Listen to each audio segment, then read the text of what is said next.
first week ng live class. Welcome po and masayang-masaya po kami na napakadami niyo po. Noon po kasi ang hinati yung batch, kaya ngayon lang din ganito kadami sa isang class. Ayan. Pero okay lang po yan. It's a good news. Good news po yan. Good thing po yan na marami po tayo. Ayan. So, welcome po ulit. So, ating week 1 ng live class po. At sana po, no, ma-enjoy natin. Hindi madali po yung online, pero dahil din sa online, nagiging possible, no, yung mga gawain natin sa Lord. Ayan. Gusto ko lang din po na encourage kayo na i-enjoy nyo lang po. Huwag po tayong ma-worry or anything. Just enjoy lang po. Ayan, maganda nga po na naka-open cam at nagpa-participate po tayo. Hi po. Sige po, for this lesson po, meron po itong title na Learning from Our Mistakes. Ayan po. So, before po natin i-proceed to sa mga activity po natin, no, ang talagang aim po ng lesson natin for this week is maintindihan po natin na meron pong mga path talaga sa buhay natin na pinipili natin daanan, or may mga path talaga na pwedeng mag-lead sa atin sa abundant life, which is yun din talaga yung gusto ng Lord sa atin. And meron din naman pong path na mag-lead sa spiritual, emotional, and physical death natin, which is ayaw natin yun. Kaya tayo nandito. So, syempre, kung yan po yung aim natin, no, na gusto natin makuha, maintindihan ng bawat isa, talagang ang magiging objective talaga natin dito is ma-identify natin, no, kung ano yung path na yon na dapat nating daanan. At ito po talaga yung best, I can say na paraan para mas maintindihan po talaga natin yun. Personally, malaking natulong po sa akin yung join din po ako sa Life Plus noon pa po. Hindi ko na po matandaan kung anong year. Nakatulong din siya nung nag-online po. So, parang nare-refresh po ako. Yan. So ngayon po, mare-recognize po natin din, ngayong gabi, yung mga iba't ibang opportunity rin po na that God wants to give us when we choose the path that leads to life. So, ma-identify po natin, ma-recognize po natin yung mga opportunities na yon na binigay, na ready ibigay ni Lord para po sa atin. Ayan. Good evening po. Ay po. Ayan po. So, pero bago tayo mag-proceed, sinabi na rin po ni Ate Ling kanina, may mga activities po muna tayong gagawin. Siyempre, para alam niyo na, warm up, icebreaker, para maging comfortable naman tayo. Pero wag po kayong matakot, easy lang po ito, relax lang po natin yung sarili po natin. Ayan, uh, sorry po Ayan po. Okay. Ate Ling, may slide po ba? O hindi ko lang ba nakikita? Sorry, wala akong nakikita. Sige, ako na lang muna, Joseph, sorry. Oo. Ayan. So, yun nga po. So, ito po talaga is a good start. And as of now po, merong 54 ba yan? Sorry, hindi ko na mabasa. 54 po tayong lahat na nandito. Ayan. So, welcome to Life Class. Ayan po. Ayan. Sinabi na rin ni Ate Ling to kanina, di ba, yung ating goal, yan, to establish yung firm foundation, just Jesus Christ. Ayan po. So, ayan po, sabi sa Proverbs 14 verse 12, ayan, meron po bang gusto mag-volunteer magbasa? Pwede pong merong magbasa. Yes. Pwede pong mag-off. Ayan, sige po, ma'am. There's a way that seems right to a man, but its end is the way of death. Proverbs Yeah. 4:12. Salamat po. Ayan, there is a way that seems right to a man, but its end is the way of death. Ayan po. po. Thank you po. Ayan. Meron po bang gustong mag-share kung ano po yung pagkakaintindi nila dyan sa verse na yan po? Ayan. Sino pong gusto mag-volunteer uli? Kung ano lang po yung pagkakaintindi natin dyan sa verse na yan.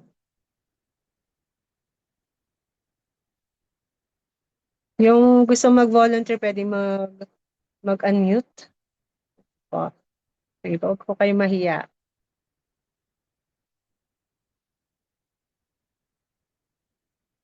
Kung ano lang po yung pagkaunawa natin dyan sa Proverbs 14 verse 12.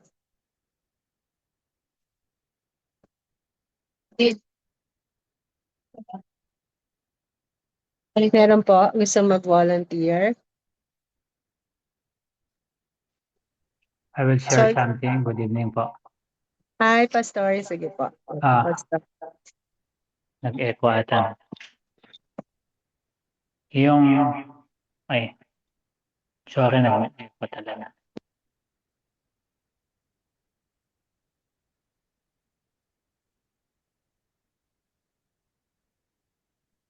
Wala po kayo. Ay, Pastor, parang nakamute po ba kayo?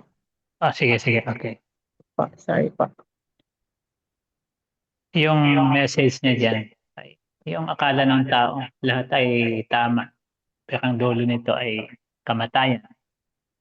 Na maraming nangyayari kahit na yung word na akala kasi is a familiar word na nagagamit ng mga tao today. Yung, di ba? Minsan panaligaw ka, akala ko diretso to. Akala ko, di ba? Yung word na akala, minsan it leads to distraction like that. Kaya malaking bagay na yung yung foresight ng tao na akala natin ay tama ay hindi pala sa pakan ng Lord. That's what I see. Verse 10. Thank you. Thank you, Pastor. So, di ba marami daw nagkakamali sa maling akala. So, yun po. At salamat po. So, yan po yung pag nag-base po talaga tayo sa sarili po nating understanding, may mga things talaga na akala natin tama yung mga decision natin sa katulad nga no, in-explain ni Pastor. Yan. So, thank you po. Then, ayan po, meron pa tayong isang activity. Susubukan po natin ang kagalingan natin sa dito sa online kasi sa face-to-face na gagawa to. Pero syempre, this is online. So, tingnan lang natin. Try lang po natin tong activity na to. Yan. So, ang gagawin po natin, since this is online, ang mag-groupings na lang tayo ng by twos, pero girls versus boys na lang. Ayan. So, team po yan So, meron po siguro sa inyo na dalawa sa isang Zoom. Pero yun po, medyo ano muna kayo, magkalaban muna kayo. Girls versus boys muna tayo. So, ang games na ito po ay ayan. So, magbibigay po kami o magpapakita kami dyan sa screen po ng 10 words. Ayan po. 10 words po siya na bibigyan nyo po ng definition. So, kung sino po, so lahat po tayo mute, kung sino, alam, di ba may raise hands po dito? Tama ba? Ayan, may raise hands po. Ganito po. Ayan ang raise hands natin. Ayan po. So, pero syempre depende yan sa screen ko kung sino yung una kong makikita na mag-raise hand. Pasensya na po kasi online tayo. So, I hope, alam ko naman understanding kayo. Ayan. So, kung sino po yung una kong makitang mag-raise ng hands, siya po yung tatawagin natin. At siya yung may opportunity mag-define ng word na yon. At 10 words po ito. So, kung sino yung makaraming points, congratulations. Kung sino yung maraming points, congratulations po sa inyo. So, yun lang po. Just for fun, di ba? This is just for fun. So, wag po tayo masyadong, Easy lang tayo. Wala po tayong masyadong pa-price kasi mahirap pong ipadala ang price. Kaya po, congratulations lang po yung masasabi natin. Pero wag po kayo mag-alala. Sa mga susunod nating activity, may pa-premyo na kami. Pag-iisipan namin ni Ate Lynn, point card. Hindi, joke lang po. Magkakaroon tayo ng mga point card. Tapos, i-collect natin yung pag nagkita-kita po tayo. Ayan po, sorry po. Ayan, sige, baba ko muna yung kamay ko. Ayan. So, ito po girls versus boys po ito. So, alam ko excited na kayo sa i-share ni Pastor Man Awards. Pero ito, bilisan na lang natin. Kung sino yung unang mag-raise ng hands, girls or boys, siya po yung may opportunity na mag-define ng word na yon. At pag tama or close yung meaning, yung definition ng words na yon, sa kanila po yung points. Ayan. So, ready na po, girls? Talagang girls? Girl power! So, syempre, pasensya na, boys. Pero, hindi. Honest tayo Kung ano po yung makikita ko talagang sino yung mag-erase siya po yung tatawagin natin. Okay, sa first word po natin. Sama ba ang guide? Dahil lang po sige, sama na natin ang guide. Dapat delegates yan. Pero meron din kasing mga sa probinsya. So sige po. Kasama na po. Ayan, stubbornness. Okay, sino una bang nag-raise ng hands? Parang, ayan, si Pastor Porio. Ayan, Filipina Porio. Hello po. Hello, God bless sa lahat. Pag sinabi natin stubbornness, mainitin ang ulo. Mhm. Talagang, pag may sinabi ka lang, parang galit na agad. Mhm. Yun, Okay, hindi siya mainit na. mapalagay. Oo. Okay lang. Yun po. Ang yung aking kalaban. Oo, sige. Bigyan natin ng chance ang mga boys. Yan, sila Pastor Dong po. Hello po. Ano po, stubbornness, parang katigasan ng ulo. Okay, katigasan ng ulo. Ayan po, katigasan ng ulo. Judge? Ateling pasensya ka na. 1 point ba sa boys? Wow, Ayan. Judge. Hindi daw si Ate Ling andyan. Sino pwedeng mag-judge? Ate, ang judge po natin to. May notes po kasi ako dito. May kodeko ako. Yan. So, ang mas malapit po doon ay sila Pastor Dong and Benedict. Ayan. So, 1 point po sa boys. Ayan. Okay lang po yan, girls. Teka lang. Next word. Ayan. Next word po. Ayan. Yan. Opportunity. Opportunity po. Ayan, sino ba yun? Okay, I'm sorry, si Ma'am Judith. Ayan, Ma'am Judith po. Pagkakataon po, ma'am. Ay, sorry, ano po?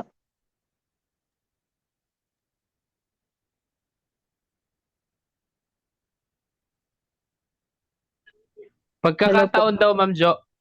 Ayan, pagkakataon. Okay. 1 point sa girls. Ang galing Ay, talagang nag-score ako talaga. Kala mo naman. Okay, next Magsasagot word. pa daw si Sir Kelly. Nagre-raise siya ng hands. Ay, sir, sorry naman. Sa bukas na lang tayo mag-usap. Charot. Joke lang, sir. Bigyan natin opportunity yung Basta kung sino yung nakita kong una sa screen ko. Sorry naman, sir. Bukas na lang, Joke po, joke lang. Sige pa, next word po. Life. Life. Ay, sino ba? Ayan, si Pastor Freddy. Ayan. Sorry kung sino talaga yung nakikita ko I'm sorry talaga. Pastor Freddy, life. Buhay pala. Buhay. Buhay. Yung existence ng individual human being. 2 points na sa boys. Ayan. Okay, next word.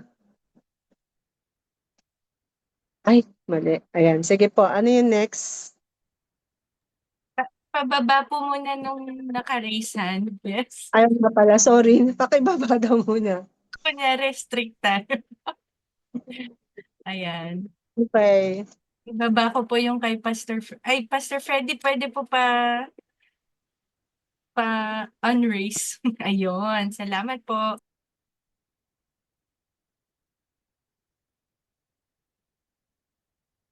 Okay, next word po. Ayan, success.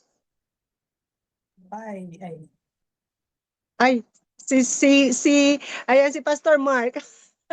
Pati ako natataranta sa Pastor Mark. O, pasensya na. Ayan, si Pastor Mark. Success.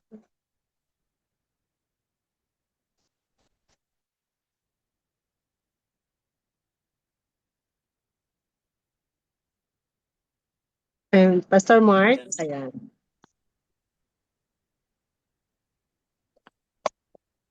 Ano po? Sorry po, hindi ko narinig. Success po. Sorry po, hindi ko narinig. No.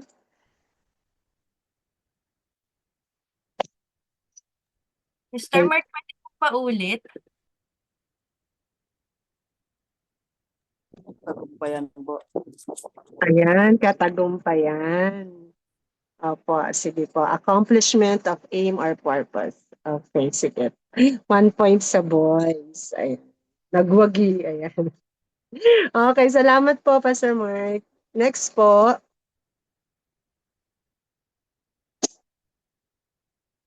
Ang next words ay... Sorry po, papa-lower down ko po ulit yung hands.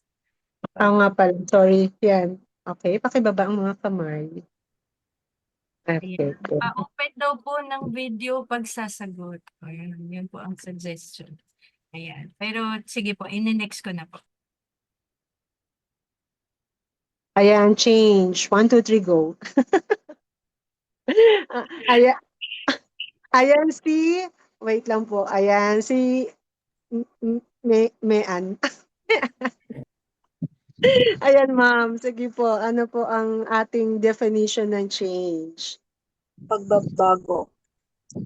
Okay, pagbabago. Alter. Ayan. So, okay. 2 points yung girl, 3 points yung boys. O meron pa tayong limang word. Ayan. Okay, sige po. Baba na natin ang ating mga kamay. Next word. Nakababa ba ang bata? Ayan. Ayan, youth. Glenday. Tama ba? Ayan, tama sa Glenday.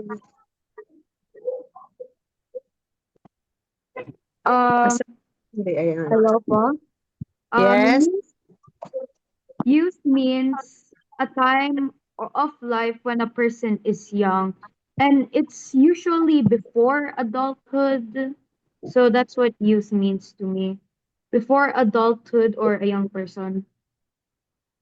Oh, wow. Ang galing ni Glenday. Sana naka-open cam ka. Para kita ka nila. Ayan. Thank you, Glenday. Okay, sige po. Perfect. Charot yan. Sige po, pababa na lang po ulit ng mga kamay.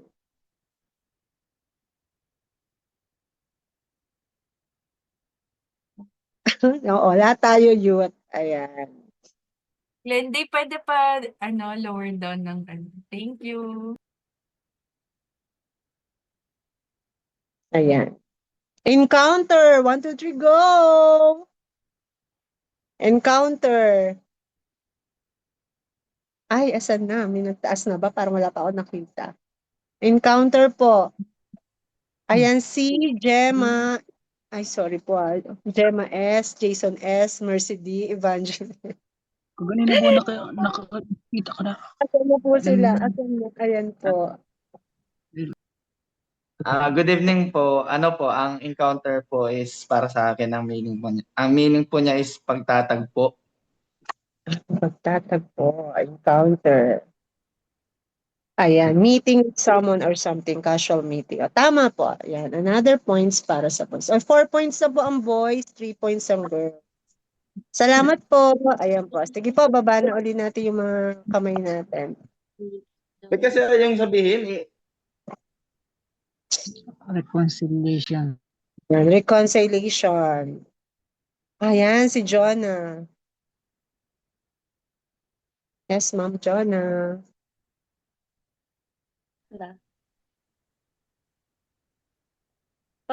Good evening po, Pastor. Yung reconciliation po is pagkakasundo po. Ayan, pagkakasundo. Sige po. Maraming salamat. So, another point. So, wow, 4-4. Tayo na po kayo. Ayan, so ano na lang, 2 words na lang po. Pakibaba na ma'am yung ating kamay po. Ay, hindi na tuloy nagtaas si Sir Kelly. Sir, naabangan kita. Sorry naman. Ayan, Ma'am Jonna, ayan, pababa na lang po. Napababa na lang po. Ayan, next word. Ay, Magne-next na lang po ako. sige po. Restoration. Restoration. Last 2 words na lang po. Nakatay na po ang... Okay. Sino po? Ayan, si Glenday uli nakita ko eh. Sige, Glenday, go. Sana may face reveal na. Wait lang po. Ayun. Okay. Ayan. Restoration. Restoration means bringing something back to its original condition, or like fixing something that's broken, or like healing or recovering. That's what restoration means to me. Okay. Grabe talaga, Glenday. Nakakatuwa. Okay. Thank you, Glenday. So, 5. 5-9 girls, 14 boys. O, sige, go, go, girls. O, nakataas na agad ang kamay nila. Sige po, pababa muna. Ayan, baba muna po. Ito na po ang tiebreaker question. Pag nag-tie kayo, ang ganda. O, sige, next word po. Learning. Sino po? Ayan, si... Ay, sorry, nawala. Si Calvin. Si Calvin. I'm sorry, ayan. Hello po ma'am. Ang ibig po sabihin ng learning is you learn something from another person. That is why meron po tayong school po, di ba? That is learning po. Thank you, Calvin. Dahil dyan, tayo po ang girls and boy. Grabe, ha? Nakatay tayo. Ang galing niyo. Clap your hands. Ayan. Maraming salamat po. Sana po na-enjoy niyo yung ating munting activity. Kahit online to, alam ko po na na-excite kayo. Yan. Maraming salamat po sa participation po ninyo. Then, ngayon po, ipoproceed na or iti-turn over ko na po ito kay Pastor Man para po sa ating message po. Yan. Thank you po, Pastor Man. Kayo na po. Thank you po.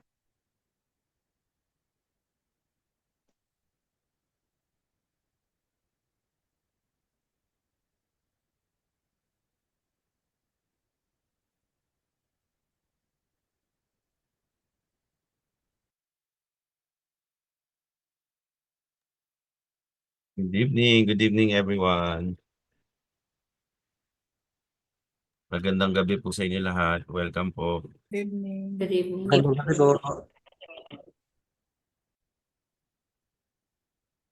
Okay po kayo? Ayan. Welcome po sa inyo. Let's pray po. Lord, we thank you for this time together, Lord. Thank you for this privilege, Lord, to learn from one another, Lord, and to develop and to grow in our relationship with you, Father. In Jesus' name. Amen. Good evening po sa inyo lahat. No?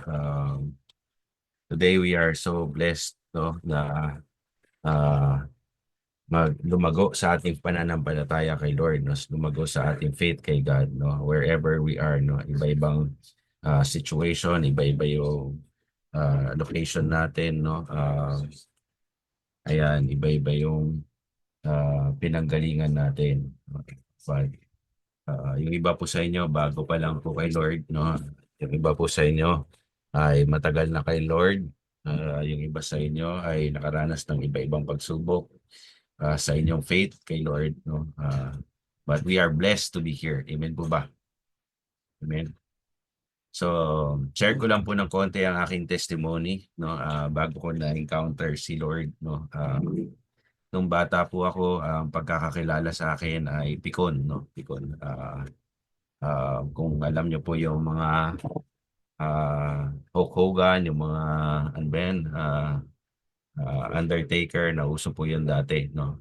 Wala kaming TV pero alam ko yun dahil sa mga laro po namin na mga kalaro ko at para po kaming manok dati na pinagsasabong ng mga kalaro ko kaedad ko, no? At umabot sa point na binabaliktad ko sila, no? No, nagsuntukan, nag-aano po. Pati po pag nasa school, pag nag-aaral po ako ay pikon po ang pagkakakilala sa akin sa school, no? Until po nung na-encounter ko si Lord, no? Na-encounter ko si Lord ay inuga niya ang aking buhay, no? Natanggal sa akin yung pagiging pikon, no? All of a sudden natutunan ko. Actually, nagkaroon nga ako ng tapang mag-approach sa mga taong palagay ko na baka nakasakit ako o baka nagtatampo ako sa kanila, no? Because I learned to forgive, I learned to repent, I learned to enjoy the Lord's presence, no? Nagkaroon ako ng conviction. Even yung simpleng training sa akin ng ate ko na bawal magtapon ng balat ng candy, no? Namumulot ako pati mga balat ng candy ng ibang tao because of that encounter, no? Pati yung pinggan minsan nakokonsensya ako pag nakikita kong hindi nahugasan, no? Or hindi nailigpit ng tama, no? Parang lumakas yung presence ng Holy Spirit sa akin nung na-encounter ko si Lord. So, ayan po. Naging madali sa akin magpatawad at naging habit ko mula nung bata pa lang ako yung pagre-release at pagpapatawad sa mga tao. Until na dumating yung time na ako'y na-disciple, no? Na akala ko alam ko lahat ng bagay and then tinuruan po ko, no? Sa basics ng mga pagiging Kristiyano, no? So for some of you, no, sabi ko sa inyo, iba-iba po kayong stage na iba po sa inyo matagal na kay Lord, iba po nakasama natin mga pastors nagpe-prepare for their own church, no? At yung ibang kasama natin bago lang kay Lord, no? But whatever stage you are, dapat magkaroon tayo ng open heart to learn, no? Yun yung natutunan ko nung akong college ay dinidisciple ako, ay natutunan ko magkaroon ng bukas na puso para matuto. Dito po sa ating sa parable of the prodigal son, gusto ko lang po basahin dito sa Luke chapter 15 verse 10 to 32. Makikita natin dito yung binabanggit ni Teacher Joanne na 4 na opportunity, no? Sa Luke chapter 15 verse 10, just so I tell you, there is joy before the angels over one sinner who repents. And he said, there was a man who had 2 sons, and the younger of them said to his father, Father, give me my share of property that is coming to me. And he divided the property between them. Not many days later, the younger son gathered all that he had and took on a journey to a far country. And there he squandered his property in reckless living. So in other words, nagkasala siya dahil ang kabutihan ng kanyang magulang ay sinayang niya.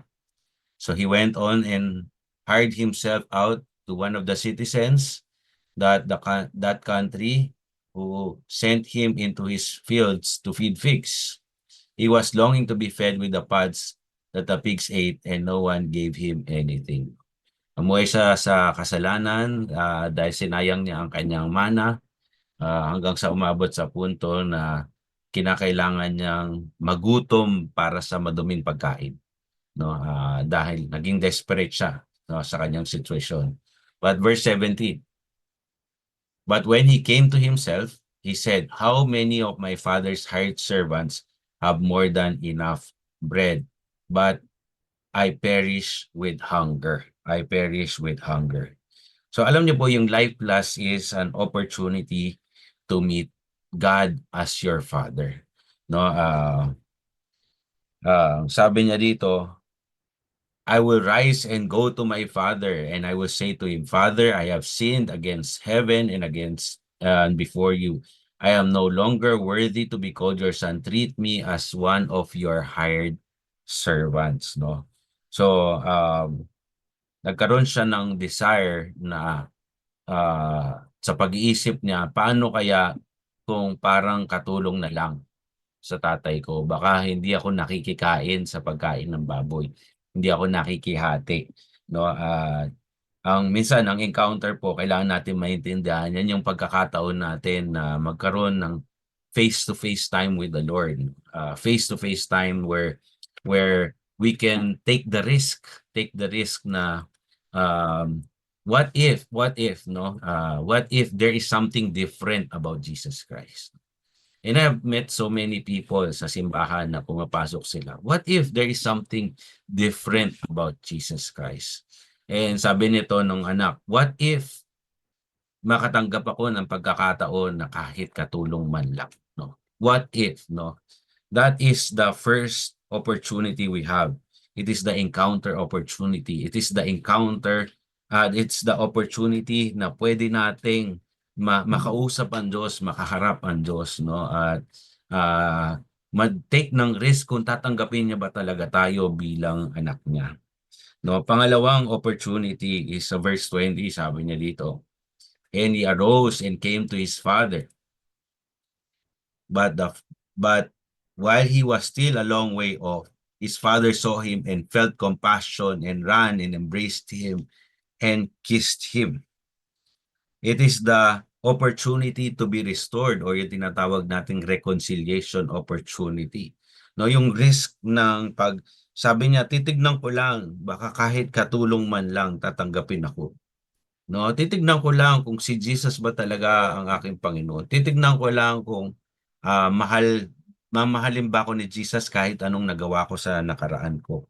No, at hindi niya inaasahan na bukas kamay pala siyang tatanggapin ng kanyang tatay. Bukas kamay siyang tinanggap sa kanilang bahay. Bukas kamay na hindi man lang siya sinek, nasa na ang pera mo, nasa na ang pinamana ko sa iyo, ano na nangyari sa mga ginawa ko sa iyo, binaliwala mo lahat ng pagpapagod ko sa pagpapalaki sa iyo. Wala po siyang narinig na ganoon, kundi bukas kamay siyang tinanggap ng kanyang tatay. No, ang pagbalik natin sa Panginoon, it's an opportunity na ma-restore tayo sa ating pamilya, no? Ma-reconcile tayo sa broken relationship we have with God. Lahat po tayo ay nagkasala at yung pagkakasala natin, tumalikod tayo sa Diyos at sa pagtalikod natin sa Diyos, nalayo tayo sa Diyos. Sabi ng Bible, for all have sinned and fall short of the glory of God. Lahat tayo bagsak. But there is an opportunity to be restored, to be reconciled to God the Father if we take that risk na, Lord, sige, gusto kong subukan ngayon. Gusto kong lumapit sa iyo. Gusto kong kunin tong pagkakataon na to na makilala ka ulit, no? Meron po tayong picture dito, no, ng cross, no? Ang cross na to nire-represent niya yung sorry, hindi po ba yata kami in sync with the PowerPoint? Saan na ba tayo? Ayan, sorry po Yan. Yan, cross. Ang cross po ay gawa sa dalawang kahoy, no? Isang pataas, isang ano ba yung horizontal, no? Sa Tagalog. Pahalang. Pahalang, no? Isang vertical, isang pahalang, no? So, ang nire-represent po ng vertical is our relationship with God, and the horizontal is our relationship with other people, no? So, kailangan natin muna ma-reconcile with our relationship with God, and then kailangan natin ma-reconcile in our relationship with other people, no? So, hindi lang po tayo na kay God lang ako, di ba? So, paglapit po nung prodigal son, na-restore yung kanyang relationship with his father. No, importante po na matutunan natin magpatawad sa lahat ng tao sa buhay natin. Tayo mismo na pinatawad ng Panginoon. Ang ultimate goal natin itong next picture, no? Titignan niyo po ito. Meron siyang vertical. Ito yung vertical relationship natin with God. Pag nagdadasal tayo, kinakausap natin ang Diyos at ang Diyos kinakausap tayo sa pamamagitan ng kanyang salita, sa kanyang Biblia na binigay niya sa atin. Yun yung daily na pagkakataon natin na makausap ang Panginoon, no? At sa pakikipag-usap naman natin or relationship natin with other people, sa mga kapwa nating Kristiyano, is through the church, no? Through fellowship in the church or the cell group. Doon po tayo nakaka-build ng relationship, and then for other people na wala sa loob ng simbahan is by sharing the gospel to them. So this is the picture of a restored relationship with God. So pangatlo po na opportunity is the opportunity to change. Opportunity natin ma-restore, no? Ma-restore. God wants to make us new and mend what has been broken in us because of the wrong decisions that we have made. Sa verse 21, titignan po natin dito. And the son said to his father, I have sinned against heaven and before you. I am no longer worthy to be called your son. No, nagbago na yung kanyang pag-iisip, nagbago yung kanyang pananaw, nagbago yung kanyang perspective na dating makasarili. Ngayon sinasabi niya, it's not about me. I just want to live. I just want to eat. No, I just want to live. No. Siguro dadating tayo sa ating buhay Kristiyano na Lord, gusto ko lang talaga mabuhay, no? Gusto ko lang mabuhay. Gusto ko yung peace of mind na pag natutulog ako sa gabi, alam ko kasama kita. Gusto ko yung peace of mind, Lord, kahit anong problema na dumadaan sa akin. Yun lang hanap ko, Lord, no? Yung privilege na maging anak mo ulit, no? Privilege na maging mapasakop sa proteksyon na meron ka, no? And that is our opportunity when we come at the cross of Jesus Christ. Pang-apat na opportunity is the opportunity to find provision. Ito po ang blessing na minsan hindi na po natin inaasahan, dumadating na lang po. Sabi niya sa verse 22, the father said to his servants, bring quickly the best robe.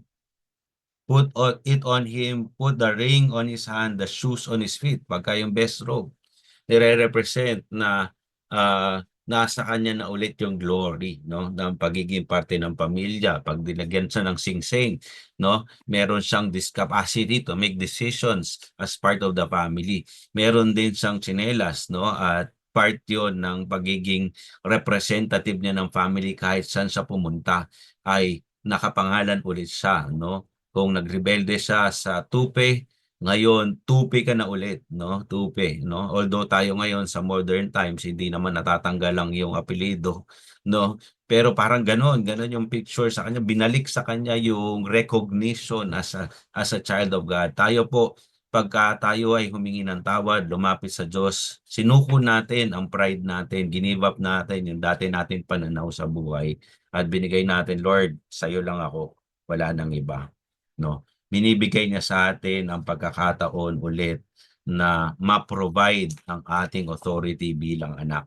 Yung original design natin na sa Genesis chapter 1 na sinabi niya na you should take dominion, no? Subdue the earth, fill the earth, and multiply upon the earth, no? And then this verse 23, bring fattened calf and kill it, and let us celebrate.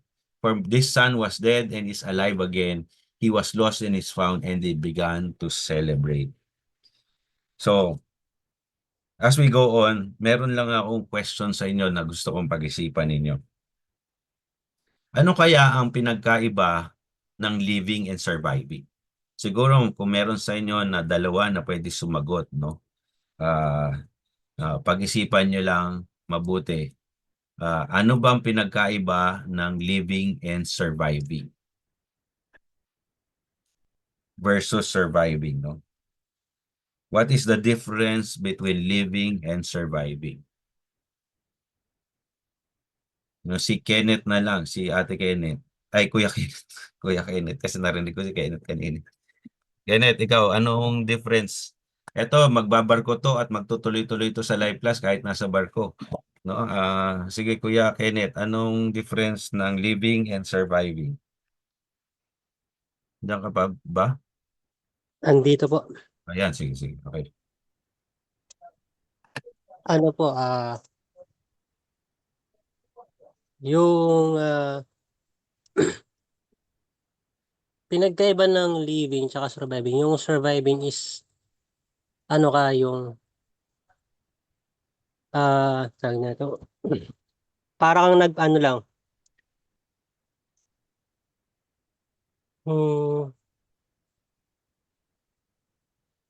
Wait, ano nga to? Living.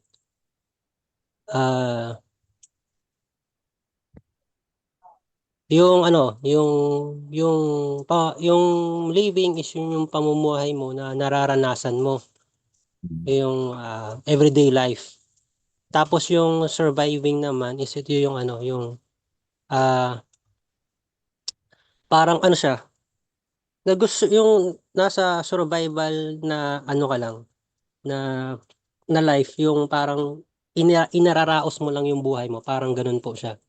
Amen. Hindi siya yung parang yung everyday living mo o yung kumbaga yung sa survival parang nagpapatuloy ka lang na ano na mairaos mo lang yung isang araw yung tama. Tapos yung living is yung parang buhay mo mismo na kumbaga yung kahalagahan o yung baga yung nararanasan mo mismo sa buong buhay mo, parang ganun po siya. Thank you, Kuya Kenneth. No? Sige po, isa pa po na gusto mag-ano ng difference between living and surviving. In your own words, wala pong mali dito ngayon. No?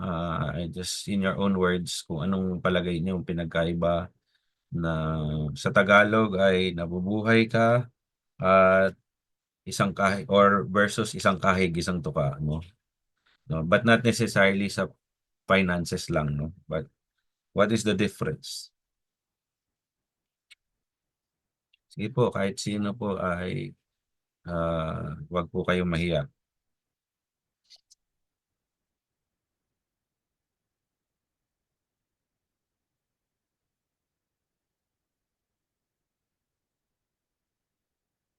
Tahimik kayo. Naantok na po ba kayo? Ayan, si Glenday, Ate Glenday.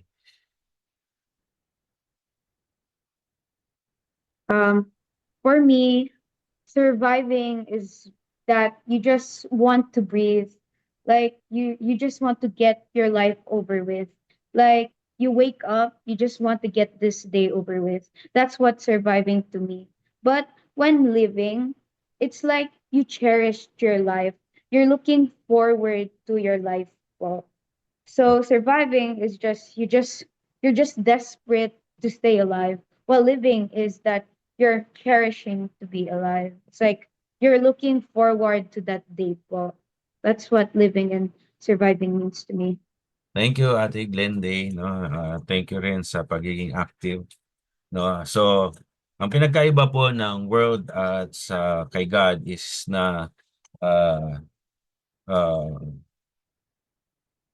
satisfying the desires of the soul. No? Pagka nandito tayo sa mundo, ang gusto lang natin, ano bang gusto ko, anong nararamdaman ko, ano yung feeling ko, ano yung masarap. No? Pero pagka kay God is yung fellowship natin kay God. No? Ini-enjoy natin yung fellowship natin kay God every time. No? Ayan. Hindi ko napindot yata ito. Ayan. So pagka nasa mundo tayo ay ni-invest natin yung time natin sa pag-pursue ng ating personal passions and desires, no? Pagka kay God naman is meron tayong abundance mindset, no? Alam natin well provided. Parang ito po yung sitwasyon nung prodigal son is nung nawala siya, napunta siya sa pagkain ng baboy, surviving mode yun, survival mode. Naganap na lang siya kahit anong trabaho basta mabuhay. At nung na-realize niya, pwede naman pala ako mag-repent, humingi ng tawad, tatanggapin naman ako ng Diyos. Andun pala yung abundance, no, sa bahay nila. Kahit na, sabi niya, kahit katulong lang, makakain ako doon, no. So, ayan. And ganun din, sa presence ni Lord, meron tayong abundance, no? Nandyan yung family, nandyan yung emotions, yung intellect natin, pinoprovide lahat ni Lord yan. Sa world ay tayo ang nasusunod, nakakalimutan natin na may Diyos tayo. At kay God ay nakasurrender tayo kay Lord. Siya yung Panginoon natin at siya yung nasusunod sa buhay natin. Another difference ng world and kay God is pagka nasa mundo tayo, hindi natin iniisip na may kinabukasan tayo sa buhay na walang hanggan. Iniisip lang natin yung temporary, dito lang. No? Pero pag nandun tayo sa ino-offer ng Panginoon is yung eternal life, iniisip natin. Lahat ng ginagawa natin is about eternity. No? So, ayan po. Let me read our closing verse. Do not love this world or the things in it offers you. For when you love the world, you do not have the love of the Father in you. For the world offers only a craving for physical pleasure, a craving for everything we see, and pride in our achievements and possessions. These are not from the Father, but are from this world. And this world is fading away along with everything that people crave, but anyone who does what pleases God will live forever. Thank you, Lord. No? Ang sarap po ng promise niya dito na kung ginagawa natin ang will ng Panginoon, we will live forever. So ngayon po, pinapapili tayo ng Panginoon. Ano ba ang pipiliin mo? Yung buhay na nagli-lead to eternal life, no?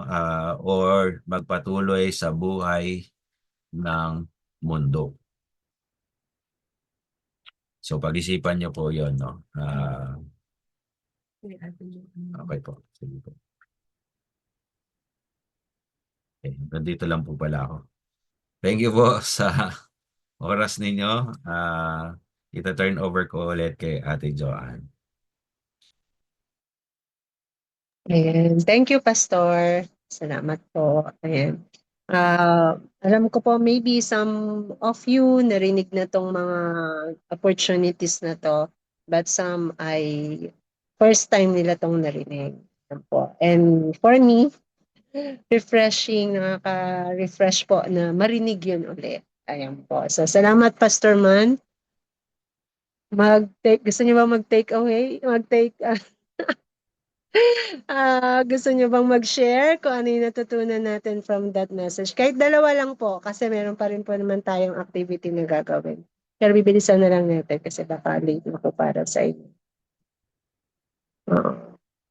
Sino pong gusto mag-share ng kanilang natutunan from that message po? Mag-open lang po kayo ng mic. Huwag po kayo mahiya. Ayan po. And, sige po. Meron po siyang shinare si Pastor yung opportunities, 4 kinds ng opportunity po.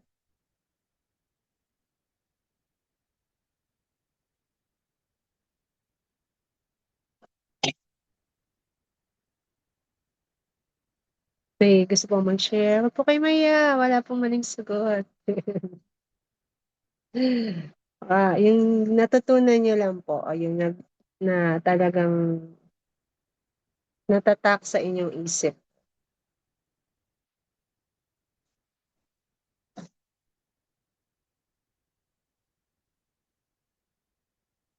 Ayan po. Sige po, open na lang po ng mic sila Ma'am Gemma po.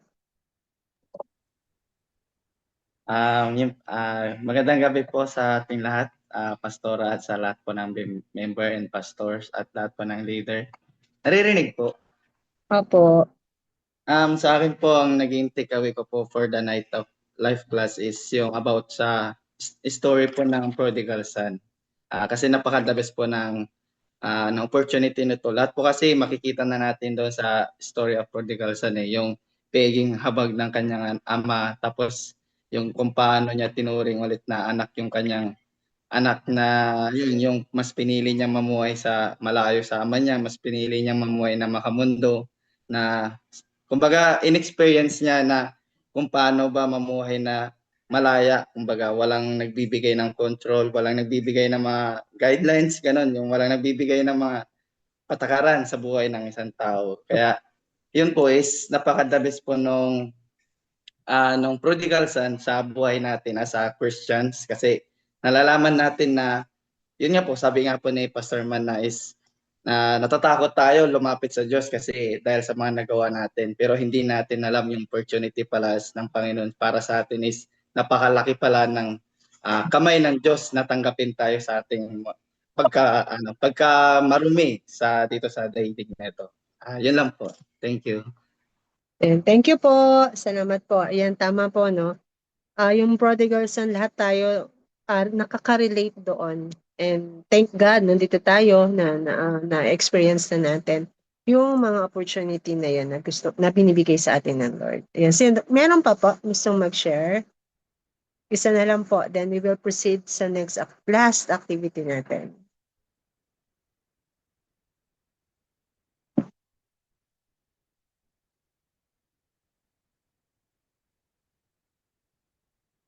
Sige po, meron po. Last one po. Sige po. Magtawag na lang po ako para ano po. Dahil lang po.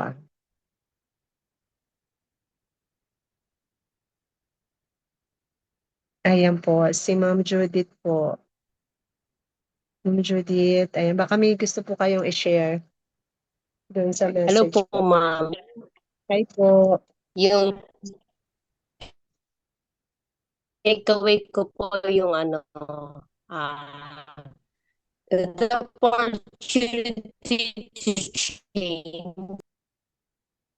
So, alam naman natin na hindi madali bilang isang nilalang yung biglaang pagbabago. There is what we call the step by step na gagawin natin para makapagbago tayo. So salamat sa Diyos kasi andyan siya na tagapagligtas natin, hindi niya tayo babayaan anuman yung mga nararanasan natin sa araw-araw na pamumuhay natin. So, yun lang po. Ayan. Thank you po. Maraming salamat po. Yan po, no? Talaga maraming tinuturo sa atin talaga ang Lord. And ito yun, isa sa mga way para mas maging malaman pa natin kung ano pa yung mga gusto ng Lord at paano pa natin siya makikilala is through this life class, no? Ito po yung isa sa mga way. Yan. Thank you po. Ito po, sa ating last activity po, ito po, since yun nga po, alam na natin yung mga opportunities na to, magkakaroon po tayo ng tong last activity na to, kailangan po natin ng isang papel. Yung medyo ganito, yan. Kung may available kayo ngayon, pwede yan. So, isang papel lang po. Dito po, isusulat nyo po kung ano, di ba, alam na po natin yung mga opportunity for encounter, reconciliation, restoration, and provision. So yung apat na yun po, ang isusulat nyo po dyan ay kung ano po yung gusto nyong ma-experience po. Kunyari, gusto ko ma-experience ang provision, di ba po? Gusto ko ma-experience yung opportunity to find provision. So, susulat ko po dyan kung bakit yun po yung gusto kong ma-experience o ma-encounter ko sa life ko ngayon. Or, kunyari, kung opportunity to encounter God, the opportunity of reconciliation, yan, or restoration. So, yan po. And maganda po, no? Kami, ang ginawa po namin noon, nilagyan po namin to ng picture namin. Dito sa taas po, pwede kayong paste ng picture ninyo or i-print nyo. Pwede rin po yung mga magaling sa computer dyan. Ayan. Pwede kayo mag-print ng picture nyo po dito. Tapos sa baba po nun, yung opportunity po na gusto nyong ma-encounter. Yan, yung sa mga tinuro ni Pastor Man kanina. Yan po. Pwede nyo siyang gawin ngayon, pero since 9:34 na, pwede nyo siyang gawin later, pero paki-send po sa mga GC natin. Ayan po. So, yung mga, kung hindi pa ready yung mga GC, once na naging available na po yon, paki-post po yon. Ayan po. Yan po yung activity natin.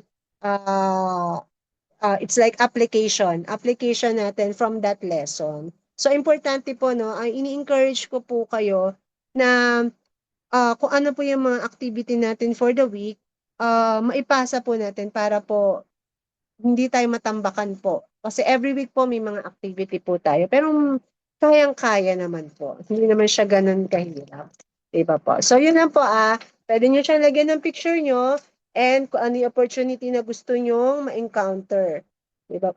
Opportunity na ma-experience. Po, yung 4 opportunity na sinabi ni Pastor Man. Explain nyo lang po ng konti kung bakit nyo siya gustong ma-encounter or ma-experience. And then, picturean nyo po, send nyo po sa GC natin. Ayan po. Yan. So, again, maraming salamat po sa time ninyo. Masayang-masaya po kami na makita kayo, makasama kayo sa first day ng week na ito. Ayan po. And I believe po, yung some of you po, may mga book na, yung iba wala pa po. Pero doon sa meron na po, ayan, magsimula na po tayo ng ating reading, day 1. Alam niyo po, nung sa time namin na yon, konting share ko lang po, dun sa daily reading po, very challenging siya, pero napakasarap po ng pakiramdam na parang araw-araw, talagang marami ako nadidiscover, marami ako nalalaman, at nakatulong po yun, no? Kaya ako nakarating din sa ganito, at marami pa rin po akong natututunan sa pag-join or pagiging part ng klase na ito, no? Natututo pa din po ako, kaya it's my honor, it's my privilege din po na maging part ng Life Class kasi nakaka-refresh po at nakaka-encourage pa rin po talaga. Kaya yung mga opportunity na ganito, hindi ko rin po pinapalagpas kasi it really helped me a lot. Ayan po. So, yun lang po ang encouragement ko lang po sa inyo. Yung mga reading ninyo for this week, gawin na po natin. Basahin nyo po, sagutan nyo po.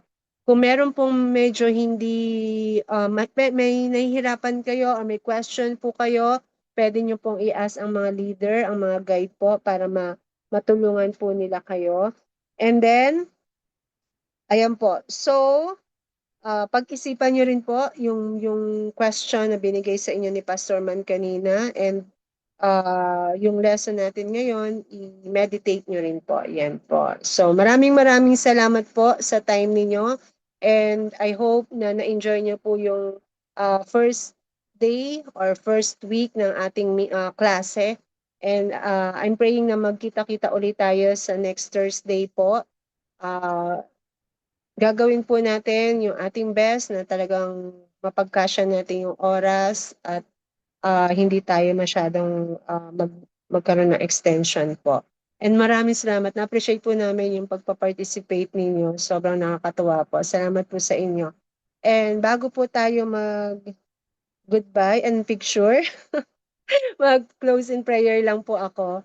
Ayan po. Sige po, let's pray po. Lord, Father in heaven, we thank you, Lord, sa gabi na ito, Panginoon. Maraming salamat po sa mga taong naririto ngayon, Panginoon, yung mga delegates, yung mga guides, yung mga pastors, Panginoon, na nandito. Maraming salamat po. Dahil alam ko po, Lord, na nandito kami with a purpose, oh God. Thank you po sa encouragement mo, sa message mo tonight. Salamat po for reminding us sa mga opportunities, Panginoon, na meron na binibigay mo sa amin, Panginoon. And I'm praying, Lord, na ma-encourage kami na magpatuloy. Ito po yung simula ng marami pang pag-aaral ng iyong salita, O Panginoon, and I'm praying, Lord, na ano man yung napag-aralan namin tonight, ay mailagay namin po sa aming puso at maisabamuhay po namin, Panginoon. I'm praying, Lord, na ano man yung mga tasks namin gagawin for this week, ay ma-encourage kaming gawin ito, Panginoon. And thank you, Lord. Thank you, Lord, sa opportunity na ito na binigay mo para sa aming lahat, Panginoon. I'm praying, Panginoon, na ngayong gabi po ay makatulog, makapagpahinga ang lahat, at magkaroon po kami ng bagong strength tomorrow, Panginoon. At yung peace, yung joy na na-receive namin tonight, Lord, ay hindi na namin hahayaang mawala, Panginoon. Yes, Lord, thank you, Jesus, sa bawat isang naririto. Thank you sa aming mga pastor, Panginoon. Thank you, Lord, na magpapatuloy kami, Lord. Magpapatuloy kami, Lord. Thank you, Jesus. Thank you, Lord. We praise you and we worship you, and all of this, Lord, we pray and we ask in Jesus' name. Amen and amen.